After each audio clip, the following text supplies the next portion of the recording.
Memang tahlilan ini di dalam kitab I'anatul Talibin bid'ah mungkarah, dalam sebagian lain dikatakan bid'ah makruhah. Bid'ah makruhah orang yang memerangi akan mendapatkan pahala. Tapi persoalannya ini sudah menjadi budaya, sudah menjadi adat, kalau diperangi malah kita yang dimusuhi oleh orang.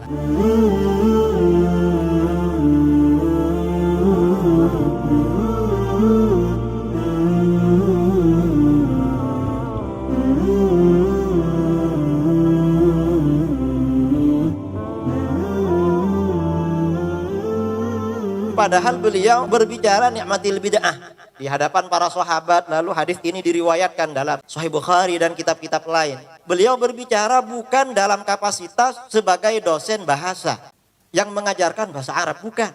Tetapi sebagai seorang khalifah yang rasyid, yang syar'i, yang sunnahnya harus kita ikuti. Karenanya dalam hadis lain Rasulullah SAW bersabda, Innallaha ja'alal haqqa ala lisani Umar wa qalbi.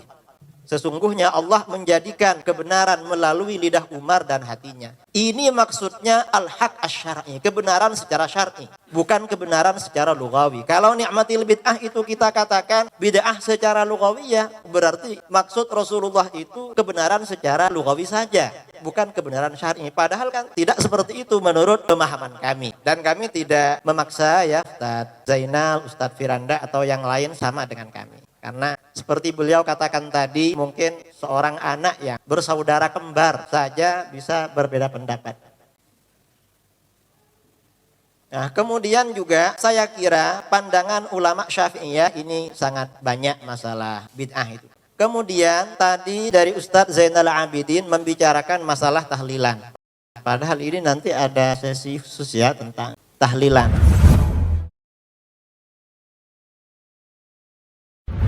Memang tahlilan ini di dalam kitab I'anatul Talibin bid'ah mungkarah, dalam sebagian lain dikatakan bid'ah makruhah.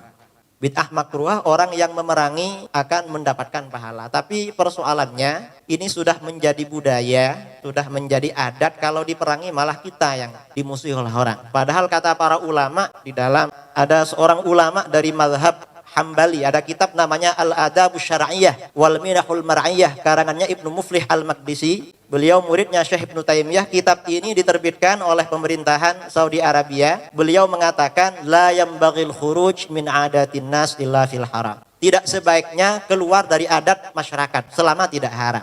Tahlil itu selamatan kan tidak haram, hanya makruh. Saya yakin para kiai termasuk Ki Abdullah Fakih ketika keluarganya meninggal beliau juga tahlilan. Itu bukan tidak tahu dengan isi I'anatul Talibin. Saya yakin beliau hafal semua itu. Tetapi mengapa? Karena ini adat dan manhaj Rasulullah SAW di dalam berdakwah. Ketika adat ini kalau diberantas ini akan menimbulkan kerusuhan, akan menimbulkan gejolak, oleh Rasulullah SAW dibiarkan.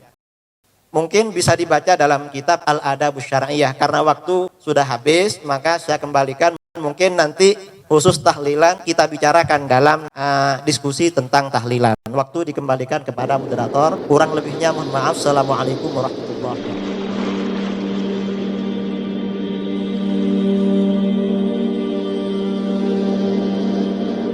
Alhamdulillah. Silahkan Ustaz narasumber yang kedua. Waktu dari jam 4 sampai angka 7. Terima kasih, silahkan. Terima kasih. Yang pertama masalah tahlilan. Ini yang dimaksud tahlilan itu makanannya, bukan bacaannya, bukan ihda utsawabnya kan ya. Kan yang 7 hari itu yang dibicarakan di dalam kitab-kitab fikih itu memang hukumnya makruh. Makruhnya itu mengapa? Karena yang sunnah itu adalah tetangga memberikan makan kepada keluarga duka cita. Berdasarkan hadis, isna'u li ali Ja'far tu'aman fa innahu qad atahum ma syaghalahum. Buatkan makanan untuk keluarga Ja'far karena mereka sedang berduka cita. Jadi yang sunnah tetangga memberikan makan untuk keluarga duka cita. Karenanya kalau dibalik keluarga duka cita membuat makan untuk tetangga, maka hukumnya makruh karena mukhalafah lis sunnah. Karenanya kata para ulama, ini alasannya karena memberatkan. Dalam teori usul fikih, al-hukmu yaduru ma'a illatihi wujudan wa adamah. Hukum itu akan selalu berputar bersama illatnya Ketika ilat itu ada, maka hukum ada. Ketika tidak ada, maka tidak ada. Karenanya kata para ulama, ketika hidangan makanan yang diberikan kepada jamaah itu murni dari keluarga duka cita, maka hukumnya makruh. Tapi kalau makanan itu bukan dari keluarga duka cita, dari tetangga, orang lain, maka tidak makruh, karena sudah tidak memberatkan. Kaidah fikihnya, kaidah usul fikihnya seperti itu. Seperti diterangkan oleh seorang ulama Syafi'iyah, mufti Syafi'iyah dari Irak, Syekh Abdul Karim Al-Mudarris dalam kitabnya Jawahirul Fatawa. Nah, kondisi yang ada di Indonesia ketika ada orang meninggal, yang dikeluarkan itu tidak murni dari keluarga duka cita, tetapi banyak sumbangan dari tetangga. Bahkan dulu saya ketika teman-teman saudara Mundo kalau tidak punya beras mau dikirimkan, biasanya pinjam kepada orang yang keluarganya meninggal. Karena oleh orang diantari beras banyak sekali sampai berkuintal-kintal itu. Bahkan ketika kakak saya meninggal kintalan. Ini mungkin tidak tahu ini apa yang Ustadz Zainal tidak tahu masalah ini. Jadi makruh ketika itu memang murni dari keluarga duka cita. Kalau dari luar maka tidak makruh.